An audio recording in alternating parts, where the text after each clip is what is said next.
Please welcome to the stage the host of televised specials on ESPN and CBS, First Canada MC, Karthik Kanna Gasa Bapathy. Oh, hey everyone, welcome back. Day 4 of the First Canada Digital Expo, the last weekday part of the show, but we're like basically, in the midpoint of the Digital Expo. There's so much good stuff to come. So much good stuff has happened already. That's right. The Digital Expo has been a celebration, exposition of what our teams, students, mentors, and volunteers who make up our community have been able to accomplish this season. We've talked to teams, we've talked to the youth, we've talked to the mentors, but today it's all about the volunteers. That's right. We're going to be celebrating what the volunteers have done to support our teams across all our programs in this very unique and challenging year. So how are we doing that? Well, we've got some great stuff happening. We have Mark Hardy here from Cinex to give an opening welcome. We got story time with 3 of our past volunteer award winners right from last season. And boy, we were talking with them just, in the green room over there, like the virtual green room, which is like a Zoom call. But we were chatting with them and all sorts of good stories are going to come out tonight. So that's going to be a lot of fun.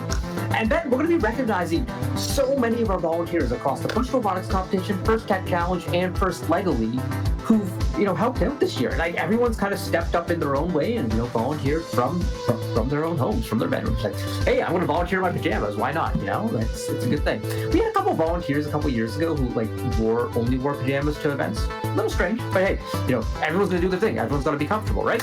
So it's going to be great to get a glimpse of some of the key people who've been keeping First running for our students this season. Throughout the show, if you want to drop us a message in the Twitch chat, we're here for that. We're happy to try and read it on air if it makes sense to do so. But just a reminder, everyone, first and foremost, First is about gracious professionalism. So let's bring the positivity and let's bring that really cool vibe when we're interacting with everyone, and let's enjoy the show. So before we get started, to get started, let's take a look at a word from one of our sponsors.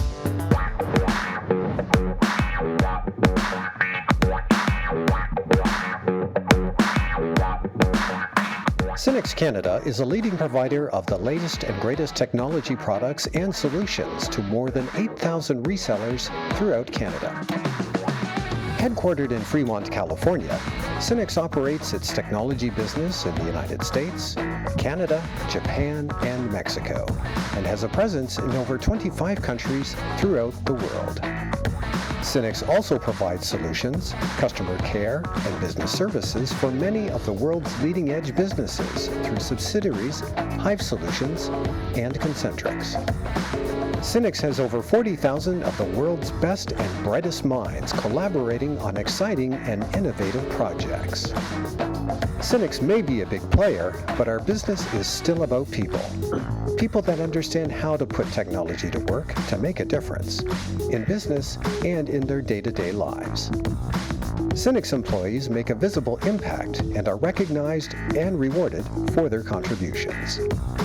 Cinex, putting people first.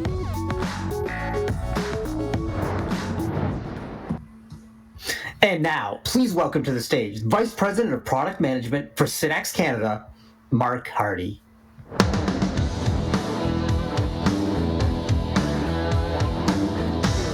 It's Mark from Cinex. You probably know me from many First events over the years that I always love to attend to soak in the energy, enthusiasm, and excitement that everyone shows. But obviously we can't do that for at least another few months.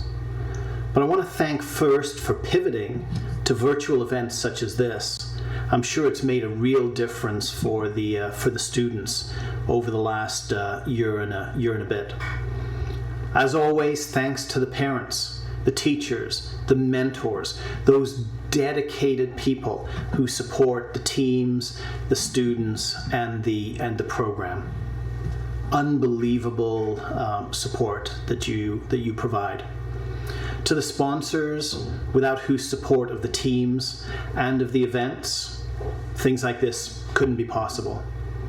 But most of all, to the students, who always show innovation, teamwork, cooperation, and excitement. It's very inspiring and the main reason why I like to join those events. In my industry, the technology industry, over the last year, we've seen technology become even more critical to allow people to work from home, to learn from home, and to keep the economy moving. I really love technology and this industry, and we need people innovating to keep driving the industry forward. That's where I see many of you students inventing new products, programming new solutions, and creating the technology of the future. That's just one of many reasons why I support FIRST and the great work they do. And I love to see all the great work that you do. Good luck for the rest of the school year. Stay safe, and I'll see you in person at a future event. All right, thank you so much, Mark, and thank you to Cinex for all your support of FIRST Canada. We're going to be back in just a couple seconds with our first segment.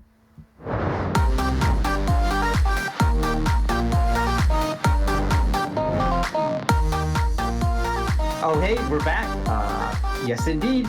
Now it's story time. That's right, story time. One of our favorite segments for First Canada Live is coming to you as part of the Digital Expo, and we've got some great panelists.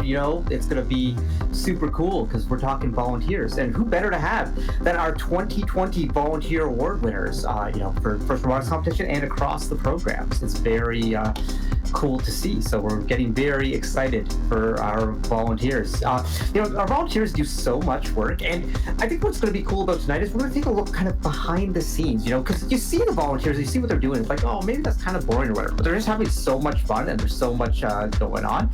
So, if we're ready, we're going to get to the, bringing them out onto the stage.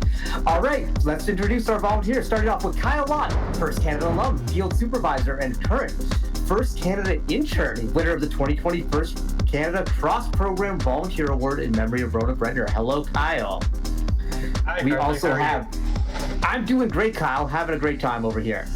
Another volunteer, kind of volunteers everywhere. That's First Canada alum and First Canada head referee, among many other roles. Winner of the 2020 First Robotics Competition Volunteer Award, it's Mickey Cornell. Hey, Mickey. Hey, Carly. And rounding it out, First Canada alum, and I can't actually pick one volunteer role as his focus because he kind of does everything, but so many volunteer roles, and another winner of the 2020 First Robotics Competition Volunteer of the Year Award, Joel Koszelski. How's it going, buddy? Hey, Carly. So, really excited to have all of you here. Last year, when we had our awards gala, you were all honored with very, very big volunteer awards, and we still haven't been able to celebrate in person, but we're going to do that at some point. But now we're here to, kind of talk about what's going on and everything. And, all of you, because a lot of our students are watching right now, and I think the world of volunteering seems a little bit intimidating. It seems like it's very out there, except all three of you are First Canada alumni, and you've been students before. So I'm just kind of curious, maybe starting with Joel, how did your journey in FIRST get started? So I actually got started in grade 9 as a student after a tech rotation. One of my teachers reached out and said, I think you'd be really interested in trying this thing. And before I knew it, I was traveling all over Ontario for competitions and was thoroughly hooked after that first year. So I've never really looked back after that. No, you certainly haven't. How about you, Mickey? For me, it was actually my sister. So my sister started volunteering in the past couple of years again, but I was in grade 10 and she was in grade 11, and she decided that she was joining this robotics team that my school was starting up. And I was going to as well because she drove the car and I didn't want to take the bus. So then we started becoming staying late and being one of those core members that were there until 11 p.m. and getting the robot done. And then my team went to GTR West, which was also GTR East because they were in the same at the Hershey Center at the same time that year. And after that, it was just I was sold. I think that first experience when you get to an event is at least for me, I was into this program, but the first time I got to it, I was just oh my goodness. It's just and you can't recreate that feeling, It's just, I think there's two specific ones. There's your first ever event and your first ever championship. And walking on that dome floor is just whew. So Kyle, how about you? How was your journey? Yeah, so I got started in first when I was in grade 9, but that wasn't when my first experience to first was. I have an older brother. So in 2011, I went to the Hershey Center and watched my team compete, the team that I was going to be going to high school for. And I watched them compete and, saw how much fun it was. They came to my school, they did a little demo, and immediately right then I was hooked. Applied to that high school for all the programs that I could, got there and immediately was one of the core members from grade 9 and, been volunteering for FLL from grade 9 and now all the programs. So for all of you now, when you think about your primary volunteering role, like how did you get there? Because I think a lot of times I talk to students at events. I'm like, yeah, you should volunteer at some point. And they're like, where would I start? How, it's like, yeah, I'd love to be a head referee one day, but it's like, it seems so intimidating, And so Mickey, like, how did you get into the world of reffing? Christine Bivic, actually, she got me into reffing FLL when I was in high school. I reffed FLL at the Kingston tournament. And then when I went to university in Waterloo, she reached out to me and said, you should try reffing like FRC now that you're old enough and have more experience with everything. So, but then at that point I was like, but I think I want to robot inspect more. And then she's like, well, you can do both. So I did both and I mostly stuck with reffing. And was there something about reffing that made you kind of stick with reffing over robot inspecting or? For me, what I do in my day-to-day life is technology and robots and different types of engineering. So to me, doing robot inspecting it's fun, it's great, it's rewarding, but it's really similar to what I do every day. And refereeing and applying a standard and working with students to try to stay within the rules but make everything fair is much more challenging to me, just to try to create that fairness across the board. And so because it's more challenging, I enjoy it more. Yeah, the role of the referee, it's a cool one. It is definitely challenging, and it's because it's intellectually challenging, but also socially challenging because there's a certain degree of negotiation and conflict resolution and all that sort of stuff. And so it takes a special kind of person, but there's a lot of special kind of people in this community. And so Joel, you do a lot of things. You are a field supervisor, you are a referee, you are an inspector, among others. What drew you to those roles? Well, I started out when the Windsor competition first was getting started with robot inspecting, and that was really the thing I was comfortable with coming from a kind of mechanical robotics background. And each piece was just added on as I became more and more familiar with different aspects of the competition. Refereeing was something I didn't even plan on doing. It was a weekend where we had an event where we were a little bit low on refs, and they were literally just asking, can you take the certification? Can you get it done? We need someone now. And when I said yes, I got put into a room for about 3 hours, did all the training, tried to make sure that I had everything that I needed to know. And it's been kind of similar with the other things. Field supervising was something I just picked up from having stayed late at night trying to get that truck packed back up and then get set up the next week. And you just kind of add one on as you have the opportunity to. That's very, very cool. And Kyle, you're one of our field supervisors. But maybe before you tell us why you got into it, or maybe tell us why you got into the role, and then maybe explain the role to our audience, because I don't think a lot of people really know what that field supervisor. I mean, you just watch the field, okay, all right, you're doing good field, good job.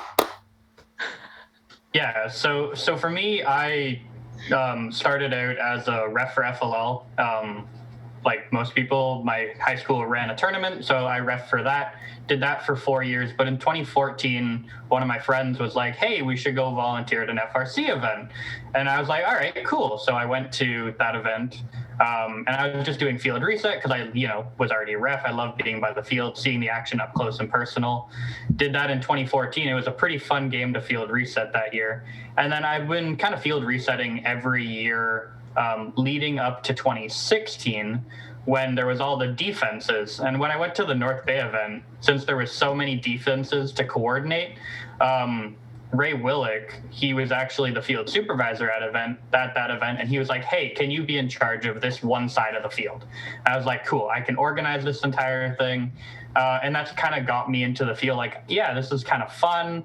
And then 2017 was the first year that I actually did an event by myself as a field supervisor.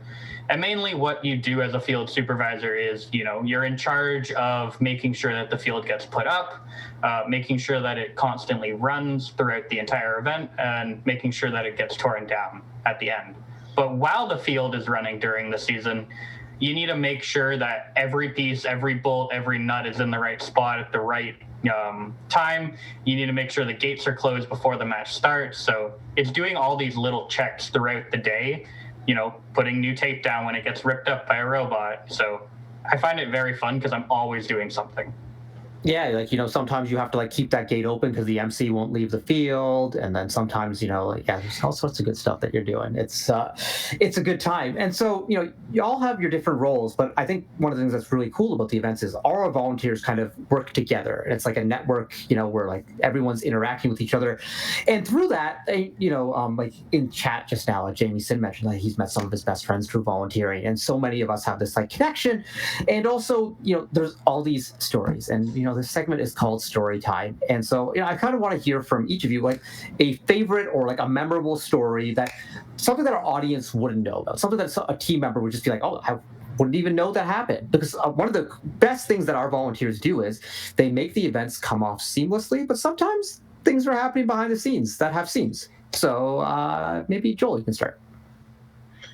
Yeah, there's so many different things that come to mind immediately. And I think the big thing for me is, in the same amount of time that the students and the teams have the chance to build a robot, the fields are getting built at the same time. There's really not that much more time between when everything gets put in place and when we start doing events. So you never know what the field's going to be like when you do that first event. Things may not be quite where you hope they would be. Maybe there was a piece that was missing. And for me, the big one was a couple of years ago when I was in British Columbia for one of their first events for FRC. We opened up the truck and took everything off, didn't really think anything of it.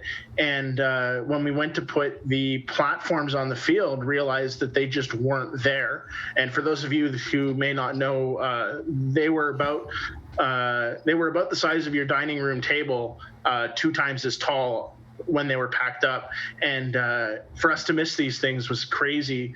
And then we had to figure out, where on earth are we going to get some? We actually had to have someone drive to Washington State and bring them back in a U-Haul for the next morning. So there's always that troubleshooting aspect that you have to work through, and that kind of stuff is constantly happening to make sure that everything is running smoothly for the entirety of the event. Well, my favorite part of that Habs story was that Duncan, the lead robot inspector, a good friend of ours, he was the first person sent to go pick up the Habs, but there was no discussion of like how big they were. So he just went with like a normal SUV to pick them up, and they laughed at him. They're like, you can't fit those in there. So that was like round 1, and then round 2, like, yeah, you have to like literally get them from the United States across the border onto a ferry, right? Yeah. So the event is in Victoria, and there is no other way onto the island other than a plane, which would be very, very expensive, or the ferry. So you're constantly coordinating all that kind of stuff for that event specifically. That's a little bit extra unique. What would you have done if the Habs could, like, say they missed the boat? What would you have done? It would have been a conversation with all of the kind of lead people at the event, as well at first headquarters, of, okay, what are we going to do to make this work? Are we going to build something? Are we going to maybe get a set that a team had built and were using that was already on the island? You have to come up with something, because the chance of not having the event run just isn't an option. The kids have worked so hard. And it's just, you have to have everything ready to go when that national anthem finishes. That is very, very wild, the Habless sort of event. Like, I want to have Habs everywhere except in the next round of the playoffs, because the Leafs are going to take them down. Just got to throw that in there right now. Get ready for hockey playoffs going on. Kyle, what about you? What's your favorite story as a volunteer? Yeah, so for me, it was actually my first time volunteering as a field supervisor, my first event. I thought, okay, this is all going to go well. I was field resetting at some previous events. And then I didn't realize that we're going to be on a hockey field, a hockey rink. So I was like, okay, this isn't an issue. We do Ryerson. Well, everything that the field was on was plywood, so it wasn't great. We had the ice started to melt because of the heat in the arena. So all the ice started to melt. All of the field started to get rusty because of the water that was sitting on it. And actually our tape that was on the field, well, it wasn't sticking anymore. So we actually had to, after the first day, actually call headquarters, be like, what are we going to do? They gave us the proper color code for the spray paint to buy. So overnight, we spent about 4 hours spray painting tape lines onto the field. And by the next day, we are all blowing tissues that were white, red, and blue. I mean, like, again, that's the problem solving, right? It's like, okay, our field, there's moisture seeping up through our field. The tape no longer sticks. What are we going to do? And I thought it was really cool because the next week at the provincial championship, like, we could see like the rust spots on the field and all that sort of stuff. But I love that both those stories like involve problem solving, because I think that's what people kind of, you get into first because you love problem solving, and then you continue volunteering because you like doing it too. Mickey, what about you? What's your favorite story? So one of the funny ones is I also volunteer coordinate one of the FLL provincials, the one at Waterloo. And one year, one of the organizers from Waterloo decided that she wanted to give all of the students who were participating popcorn. And she actually wanted to have like a popcorn machine at the venue, like popping popcorn, so it'd be available just for students. Unfortunately, because of the regulations in the building we were in, she couldn't do that. But she got 10 bags of, I think it was like, they were huge bags of popcorn. Like, I think it was, I don't want to say it was like a kilogram a bag, but like popcorn's really light, right? So it was just like, let's say it was a 3-foot tall bag of popcorn, and there was 10 bags. And then, so that was great, but she didn't really account for having to put those bags of popcorn into smaller bags. She had the smaller ones, but she didn't have a plan of how to actually get the like big bags of popcorn into the smaller bags of popcorn. And then she had to leave the whole building for like some emergency or something. And she just like threw it in my lap. I'm just like, figured it out, whatever. Sorry. I thought you meant she threw the popcorn in your lap. No, just like the whole problem of like, we want to give these students popcorn, whatever that is. But yeah, throwing popcorn at me would also have been fun.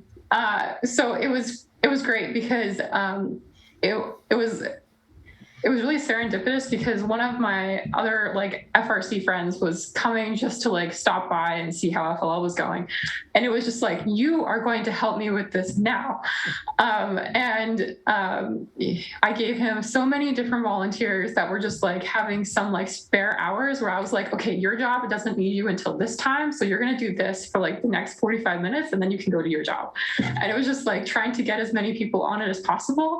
And we stole different cutlery implements from like the catering people to try to like, because we had to like get the popcorn into bags, but we couldn't do that with our hands because that's not sanitary. And he like built up this whole assembly line of people to like get the popcorn out. And then it was just like, when we finally announced that there was free popcorn for everybody, it was like a total rampage, which was great. And then the icing on the cake was like 10 minutes later, I get this call on the radio being like, Mickey, can you fill up the water containers? Because we don't have enough water. We really did not think that one through. But it means that if we ever do that again, I have some suggestions on how to improve that process. That reminds me of the time at the Waterloo Regional. It's got to be a Waterloo thing. In 2009, we were kind of used the slogan for that event, get your popcorn ready, because like cool stuff happens. You want to have your popcorn ready to watch and everything.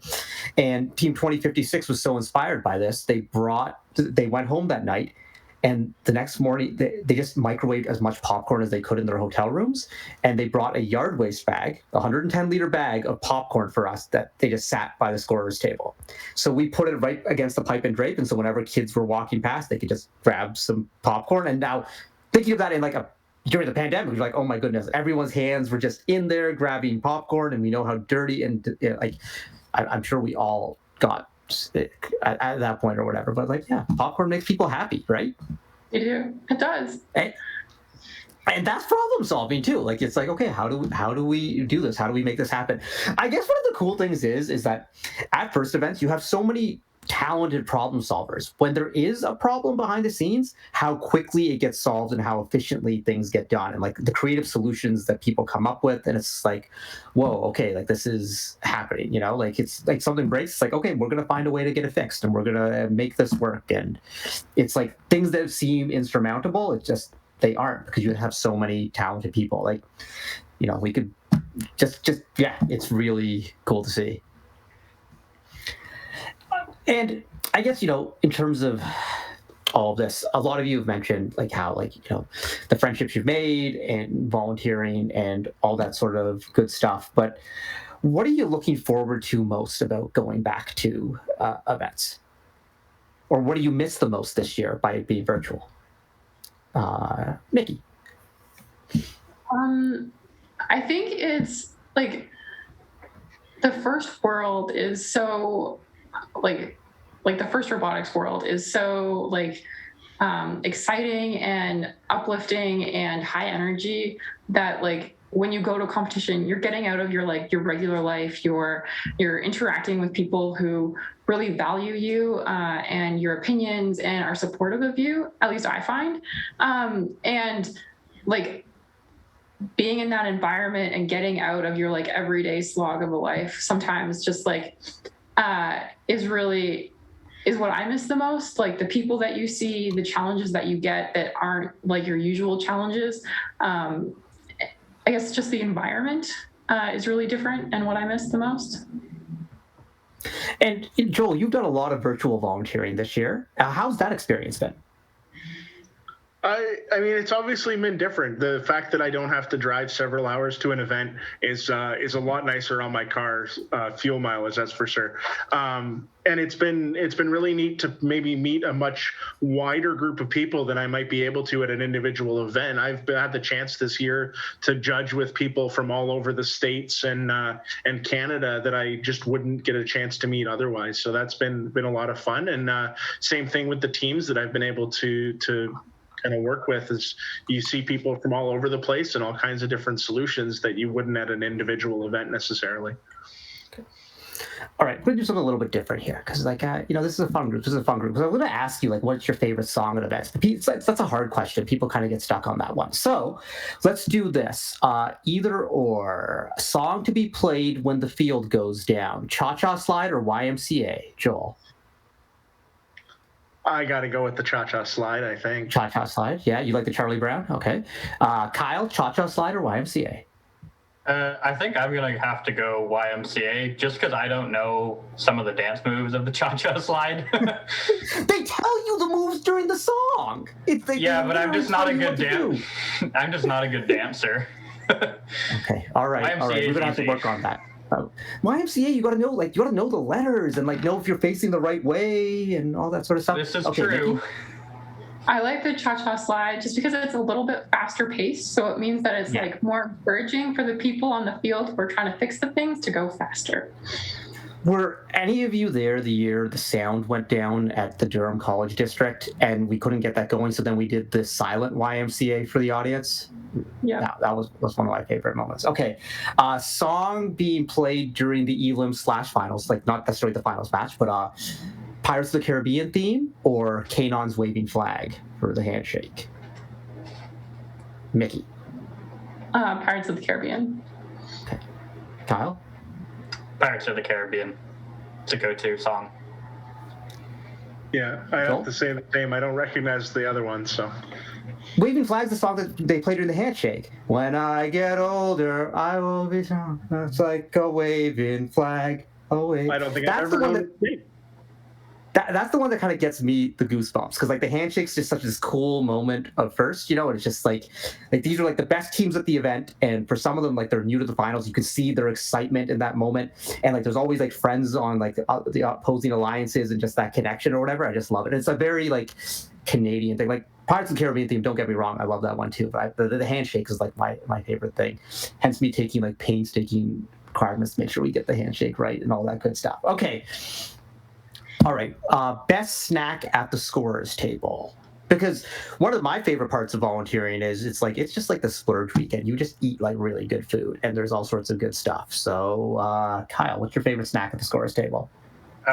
For me, it's something that I can quickly grab because I'm just so busy out the field. Sometimes I just got to grab and go. So for me, it's, small candies like fuzzy peach or like the sour watermelon slices. Those are my go-to. If I have a second to sit down, having a nice piece of fruit is actually pretty nice. Mickey?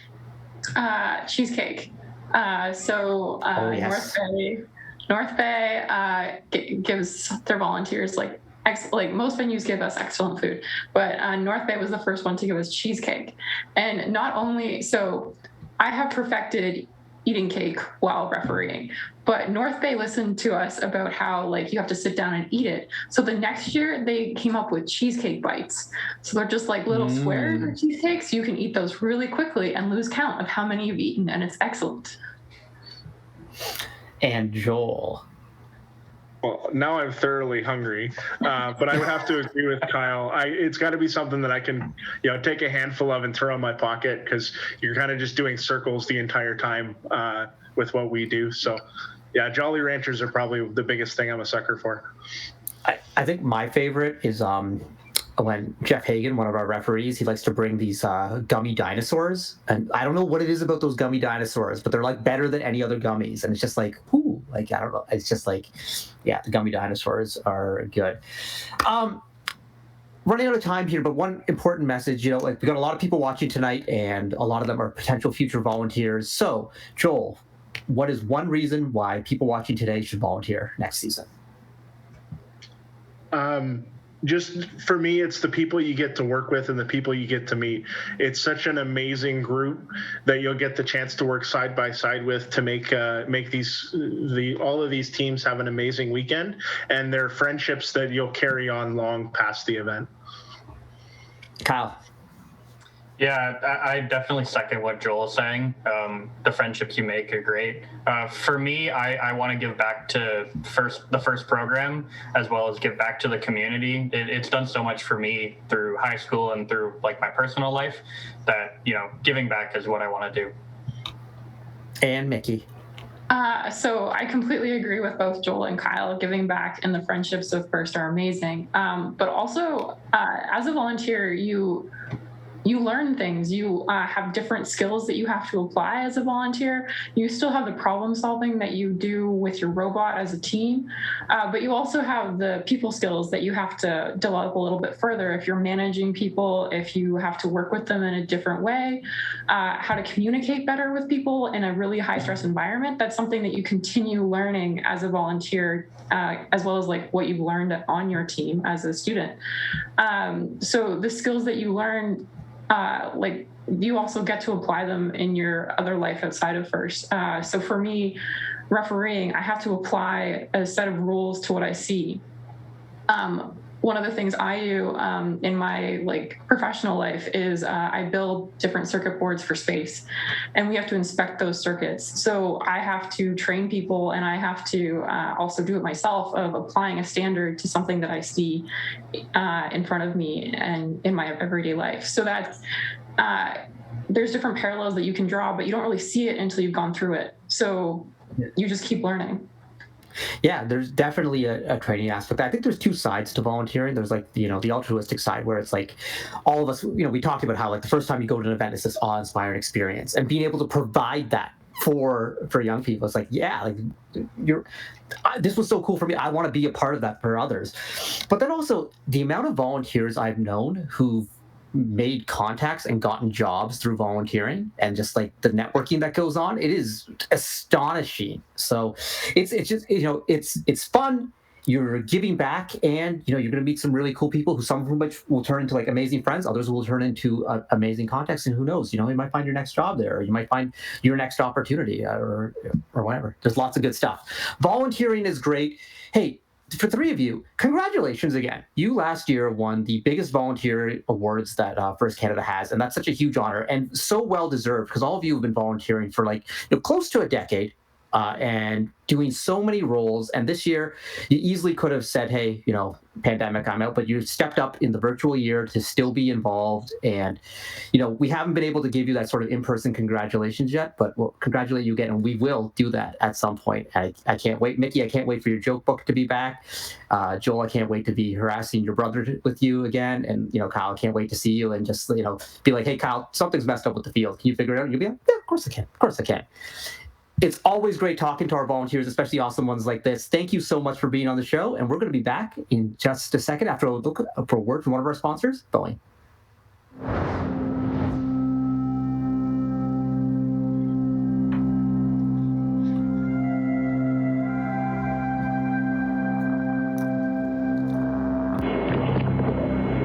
All second stage tanks now pressurized. 30 seconds and counting. Astronauts report it feels good. T-minus 25 seconds. 20 seconds and counting. T-minus 15 seconds. Guidance is internal. 12, 11, 10, 9. Ignition sequence start. 6, 5, 4, 3, 2, 1.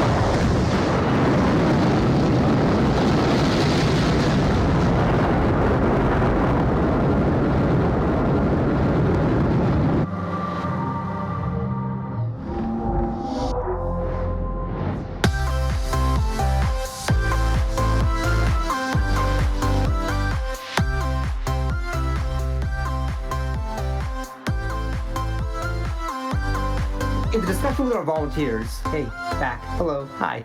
In our discussion with our volunteers, we kind of talked about this year. They pivoted, and so many people got volunteered in all the cool things that happened this year. So before we go to recognize all of our volunteers, let's talk a little bit about what volunteering is all about. We got this great video for you to take a look at.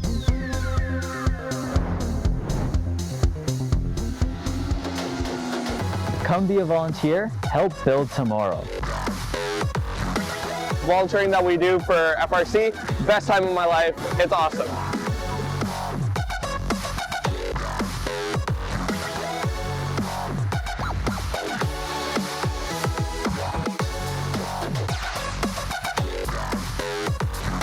At FRC events, there were more than 120 people that are committed to making a difference for everyone involved.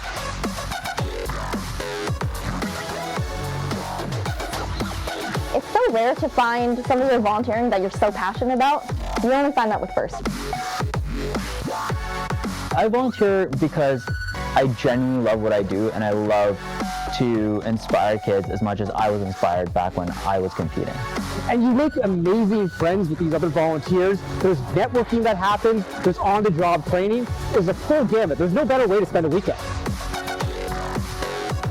Volunteering for First is an amazing experience. As an alumni of the program, I get to experience all the new teams, all the parents, all the new students, and we always have a party with everyone here. Come join the fun. Is there anywhere else you'd rather be than a First event? Come join the fun. Come volunteer, help build tomorrow.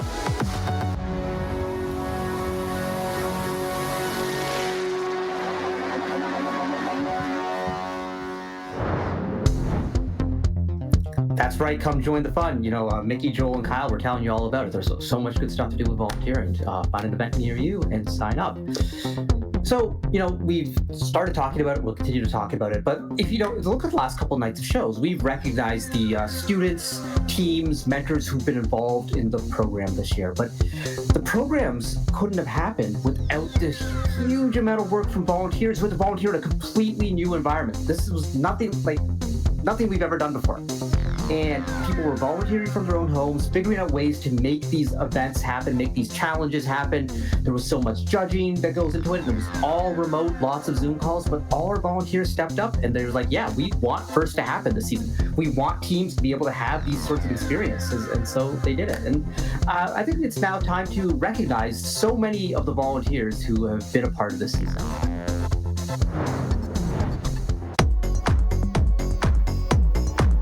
We have our first LEGO League remote qualifying events.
Tech Challenge qualifiers.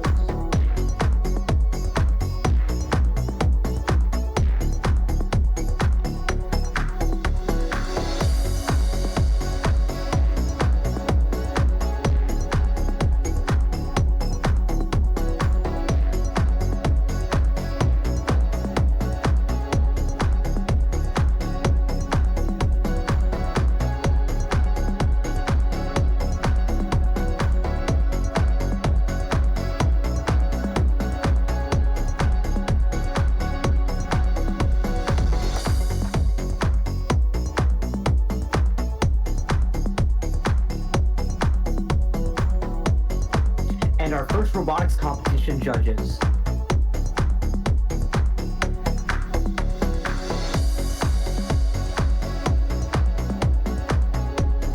And the judges from the Recharge Your Bot challenges.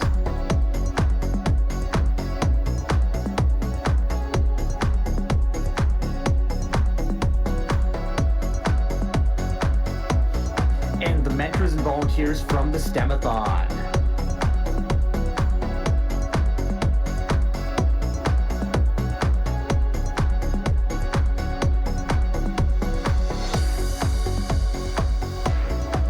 STEMathon judges. Thank you to everyone who volunteered, and we know that's not everyone. We couldn't possibly capture everyone onto all these slides, but to everyone out there who's volunteered, both locally and globally, thank you so much for your support of the programs this season, and we can't wait to see you, at another volunteer event. Hey, Canada Cup's coming up in June. If anyone wants to volunteer, okay, it's going to be a really good time. We've got FTC, we got FL events going on. It's an international shindig. Canada Cup, sign up. It'll be a good time. All right, folks, lots of love for our volunteers, but we'll be back in just a second.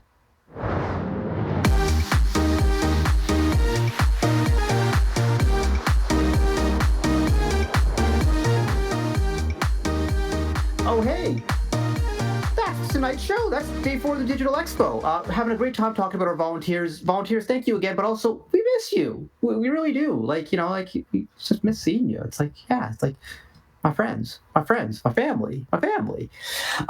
Tonight's been a great night, a lot of fun here, and this is the end of the weekday part of the Digital Expo. But man, oh man, Celebration Saturday is coming up. So let's take a look at what's happened on Celebration Saturday.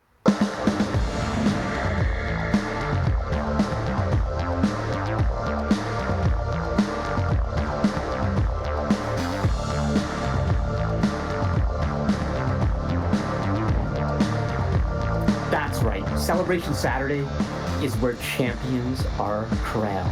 And we're going to be crowning champions of the first LEGO League Challenge through their provincial championship, champions in the first Tech Challenge through their provincial championship, and the first robotics competition awards gala. We're going to be finding out who our scholarship winners are, all the Infinite Recharge at Home awards, Dean's List, Woody Flowers, Volunteer of the Year awards, and of course the most prestigious award, First Robotics Competition, Chairman's Awards. It is going to be a day.